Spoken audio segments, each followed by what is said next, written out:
마이크 이상 없습니까? 자, 정리해 주시고요. 지금부터 민주평화당 선거제도 관철을 위한 천막 당사에서 제30차 최고위원회를 시작하도록 하겠습니다. 먼저 당대표님의 개회 선언이 있으시겠습니다. 국민의례가 있겠습니다. 전방에 있는 태극기를 향해 주시기 바랍니다.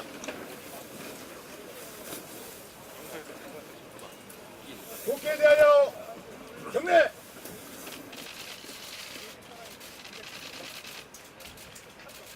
바로 모두 자리에 앉아주시기 바랍니다. 당대표님의 모두 발언 이어주시겠습니다.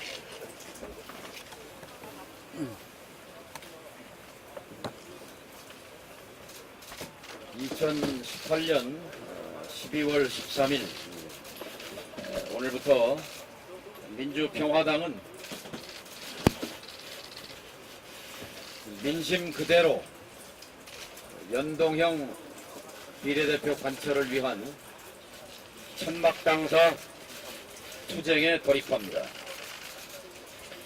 정치를 바꿔야 경제가 삽니다. 경제를 살리려면 정치부터 바꿔야 합니다. 경제난 속에 고통받는 서민 대중은 정치적 힘이 없습니다. 그러나 서민 대중은 숫자가 많습니다. 이 숫자를 정치적 힘으로 바꿀 때 정치가 경제를 살리는 견인차 역할을 하게 될 것입니다. 민주평화당은 소상공인 자영업자를 대변합니다. 민주평화당은 비정규직 중소기업 노동자들을 대변합니다. 민주평화당은 300만 농민의 눈물을 대변합니다. 민주평화당은 100만 청년 실업자들의 고통을 대변합니다. 사회적 경제적 약자들은 숫자는 많은데 정치적 힘이 없습니다. 이분들에게 정치적 힘을 돌려드리기 위해서 천막 당사 투쟁에 돌입합니다. 2019년도 예산안은 반드시 선거제도 개혁과 동시에 처리돼야 합니다. 예산안 따로, 선거제도 개혁 따로 갈 때 선거제도 개혁은 물 건너갑니다. 이미 각 당의 의지는 밝혀졌습니다. 심지어 자유한국당도 야3당의 연동형 비례제에 찬성한다고 밝혔습니다. 오죽하면 중앙선거관리위원회가 선거제도 좀 바꾸라고 개혁안을 제출했겠습니까? 중앙선관위안이 100점짜리입니다. 그러나 현실성에서는 낙제점입니다. 253명 국회의원을 지역을 200명으로 줄이는 순간 선거제도 개혁은 국회를 통과할 길이 없습니다. 과거의 경험이 그렇습니다. 그래서 시민사회 그리고 학계가 공동 제안한 360명 안을 우리 당은 시민사회와 정책협약을 이미 맺은 바 있습니다. 야3당은 300명의 부패한 국회 대신 360명의 개혁국회를 지지한다고 이미 선언했습니다. 국민 여러분께서 지금도 한심한 국회를 왜 더 늘리느냐 이렇게 비판하시는 줄 잘 알고 있습니다. 그러나 먹고 살기 힘든 서민 대중의 삶을 개선하기 위해서는 선거제도를 바꿔야 하고 중앙선관위가 제안한 독일식 연동형 비례제를 관철하기 위해서는 360명 서민국회, 360명 개혁국회를 지지해 주셔야 합니다. 이것은 2020 체제로의 전환을 의미합니다. 1987년 국민의힘으로 대통령 직선제를 쟁취하고 1987 체제를 가동한 지 31년 됐습니다. 이제 2022년 21대 총선으로부터 2020 체제를 출발시켜야 합니다. 그 시작이 바로 이번 정기국회 예산안 처리와 선거제도 개혁안 동시 처리입니다. 야3당은 선거제도 개혁안 처리 없이 예산안 처리 없다는 3당 연대를 이미 확인한 바 있습니다.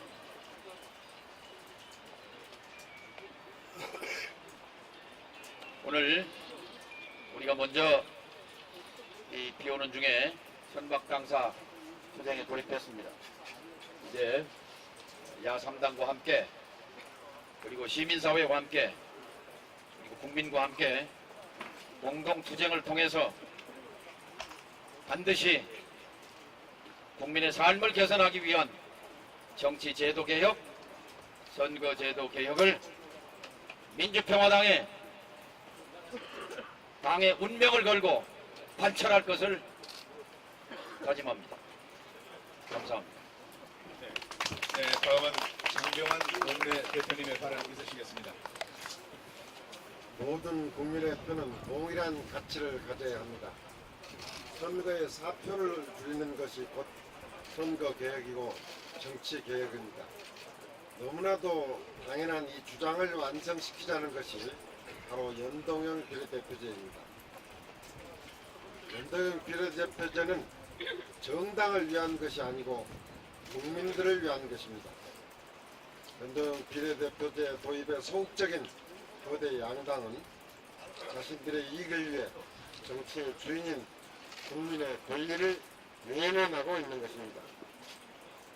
다음 21대 국회도 지금과 같은 불합리한 선거제도를 구성할 수는 없습니다. 거대 양당은 지금의 지지율과 선거 구도가 다음 총선까지 이어질 것이라 생각하는 모양인데 이는 그들만의 착각에 불과합니다. 국민의 뜻을 무시하고 끝까지 선거제도 개혁에 동참하지 않을 경우 국민들의 거대한 심판에 직면하게 될 것입니다.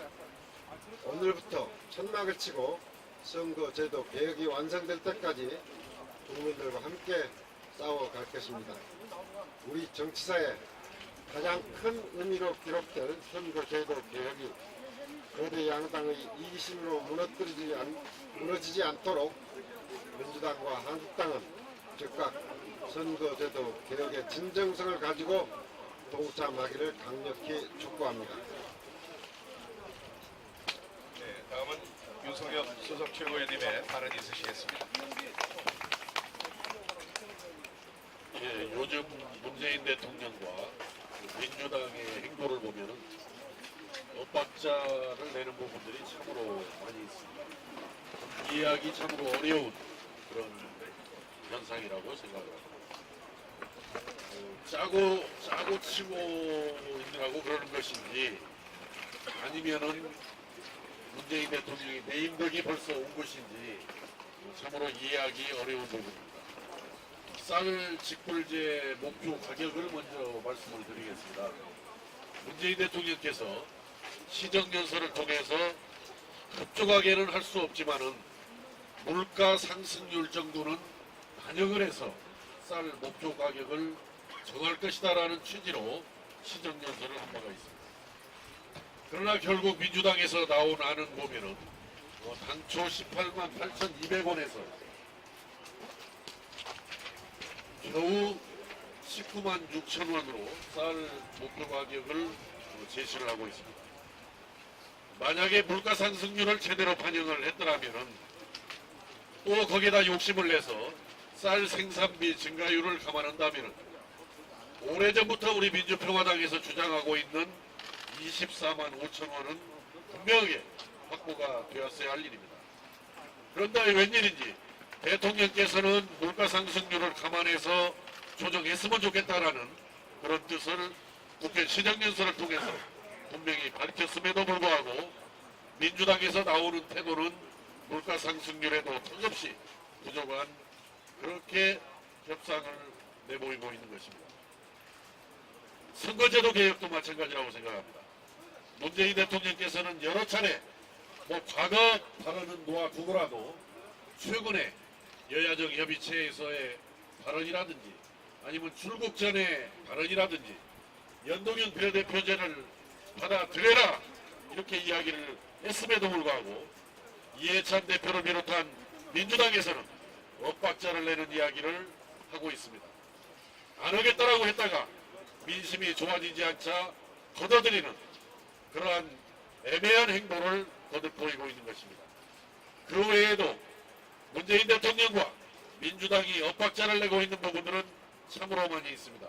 이제라도 대통령과 민주당은 정확하게 무엇이 본인들의 진정한 뜻인지 분명히 밝혀서 혼선이 없도록 하면서 당초 국민들에게 약속한 쌀 목표 가격 문제라든지 또 선거제도 개혁 문제는 분명하게 그 약속을 지켜내는 그 일을 지금부터라도 분명하게 시작을 해야 된다 이렇게 생각합니다.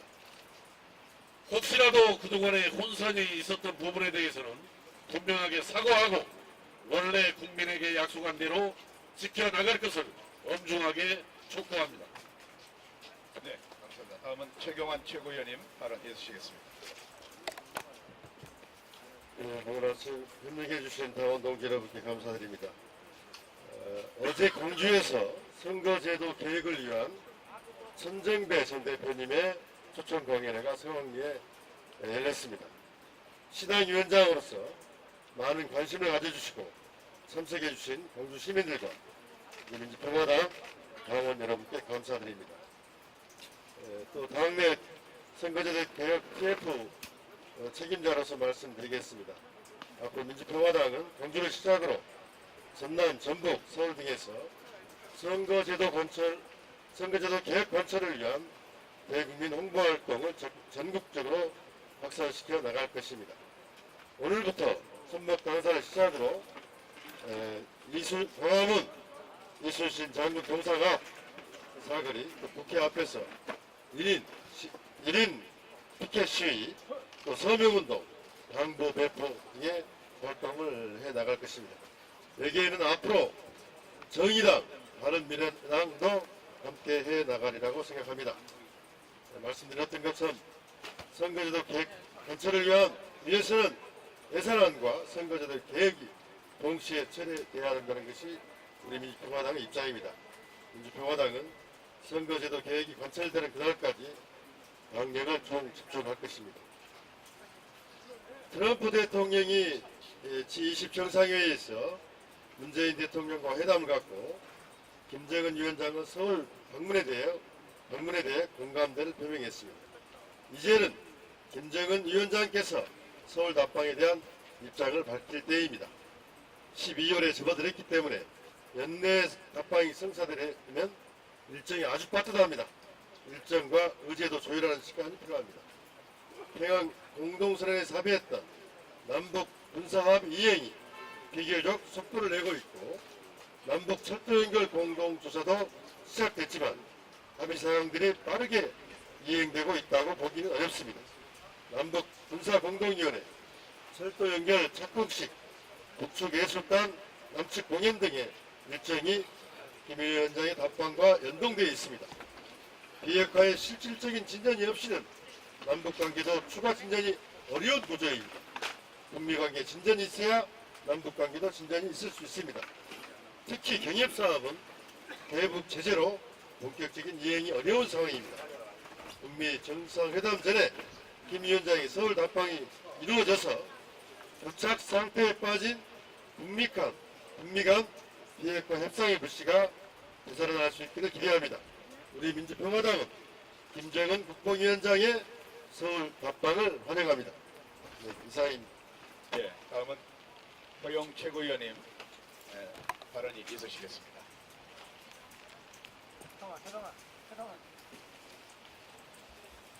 예.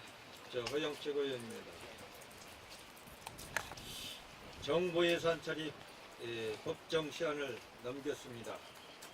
매년 그랬던 것처럼 내년 예산안도 진통 속에 어떻게든 통과가 될 것입니다. 국가 예산안 반영된 세금은 국민의 피와 땀이 대가입니다. 그런 의미에서 한 푼이라도 아끼고 또 꼭 필요한 곳에 제대로 써야 합니다. 하지만 올해도 국회 법상 존재하지도 않는 소소위까지 가동하고 예산안 처리 법정 시한을 넘기는 등 매년 법을 어겨가면서 반복되는 국가 예산에 대한 깜깜이 졸속 심사 논란의 국회를 바라보는 시선은 곱지 않습니다. 무엇보다도 예산안을 두고 여야가 싸우고 있지만 국민들 대다수는 지금 더민주당과 자유한국당이 어떤 예산안을 가지고 왜 싸우고 있는지에 대한 알지 못합니다. 국가 예산안은 더불어민주당과 자유한국당의 쌈짓돈이 아닙니다. 특히 예산안 협의 과정에서 저희 민주평화당이 주장해온 국민 표심 그대로 연동형 비례대표제 등의 선거제도 개혁에 대한 통큰 협의나 합의가 진행되지 않고 있습니다. 문재인 정부 국정 운영에 빨간 불이 켜졌습니다. 여당 내에서도 조국 민정수석 사퇴론이 처음 공개적으로 제기되었습니다. 청와대 민정수석실 특별감찰반 직원들이 비의혹 최근 대통령 경호실 음주폭력 사건, 김종천 전 의정비서관의 음주운전 사건 등은 날로 파문이 커지고 있습니다. 여당이 더민주당에서 이재명 경기지사 사태 등으로 내분이 일고 권력 싸움에 혈안이 되어 있고 촛불혁명을 이끌고 문재인 정부의 지지 기반이었던 진보 진영은 문재인 정부 개혁 후퇴 비판이며 본격적으로 각을 세우기 시작하였습니다. 이러함에도 불구하고 더민주당 이해찬 대표는 20년 집권을 주장하고 있습니다. 그리고 개혁의 본가를 주장하고 있습니다. 너무 오만합니다. 개혁을 바라는 국민들의 아우성을 일면하고 있습니다. 집권 3년차 문재인 정부가 대한민국 사회를 바꿀 제대로 된 핵심 개혁 방안 하나 통과시키지 못하고 있습니다. 지금 이대로면 20년 집권이 아니라 2년도 집권도 제대로 할지 의문이라는 비판도 우려가 제기되고 있습니다. 더민주당 이해찬 대표에게 촉구합니다. 이런저러한 구차한 모양 빠지는 변명 말고 자신의 당론이기도 하고 대통령 공약상이기도 한 연동형 비례대표제 도입을 위한 선거제도 개혁에 적극 나서주시기 바랍니다. 문재인 대통령에게 촉구합니다. 이제 시간이 없습니다. 문재인 대통령이 선거제도 개혁에 대한 입장을 직접 밝혀야 할 것입니다. 이상입니다. 네, 고맙습니다. 다음은 국민께 드리는 글입니다. 모두 일어나셔서 선거제도 개혁 관철을 위한 국민께 드리는 글을 박주연 수석 대변인께서 낭독하겠습니다. 국민들께 드리는 글. 민주평화당은 오늘부터 연동형 비례대표제 관철을 위한 국회 본청 앞 천막당사 투쟁을 시작합니다. 올해 안에 반드시 선거제도 개혁을 이루기 위해 단호한 정치 행동을 해 나갈 것입니다. 선거제도 개혁 제1의 목표는 정당 득표율에 비례해서 민심 그대로 의석을 나누는 것입니다. 30% 지지를 받은 정당은 의석을 10% 지지를 받은 정당은 10%의 의석을 갖는 정상적인 민주주의로 가야 합니다. 그것이 바로 연동형 비례대표제입니다. 총선 투표의 52%가 사표입니다. 절반 이상의 유권자가 자신이 찍은 사람을 국회로 보내지 못하고 내 표 어디 갔소?를 외치고 있습니다. 반면 지난 지방선거 결과가 보여주듯 50% 지지를 받은 정당이 의석의 90%를 차지하고 있습니다. 사표를 최소화하고 1인 1표 평등 투표의 원칙을 살려야 합니다. 연동형 비례대표제는 죽은 내 표를 살리는 제도입니다. 우리 사회는 정치적 약자가 너무 많습니다. 입법부와 행정부에 자신의 대표를 진출시키지 못하기 때문입니다. 정당 투표율에 상관없이 지역구 당선자가 많은 거대 정당의 의석을 독식하기 때문입니다. 정치적 약자들이 지지받은 만큼 의회에 진출하여 유력한 정치 파트너로 제도권 정치에서 일하게 해야 합니다. 연동형 비례대표제는 약자와 소수자에게 힘을, 모든 주권자에게 정치적 기회를 여는 제도입니다. 우리의 정치 질서는 낡았습니다. 갈등과 대립 대신 타협과 합의 정치의 제도화가 필요합니다. 독점을 깨고 배제가 없어야 민주주의는 제대로 작동합니다. 연동형 비례대표제는 다당제를 통해 협치를 제도화하고 합의제 민주주의로 나아가게 합니다. 1987년 직선제 개헌을 통해 대통령 뽑는 방식을 바꿔서 우리의 민주주의는 비약적으로 발전하였습니다. 30년 전 자유로운 직접 선거를 쟁취하여 대한민국을 바꾸었듯이 이제 공정한 선거제도를 만들어 다시 한번 도약해야 합니다.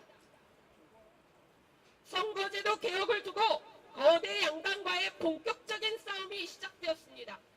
이 싸움은 기득권 대 개혁의 싸움입니다. 당리 당략 대 민심의 싸움입니다.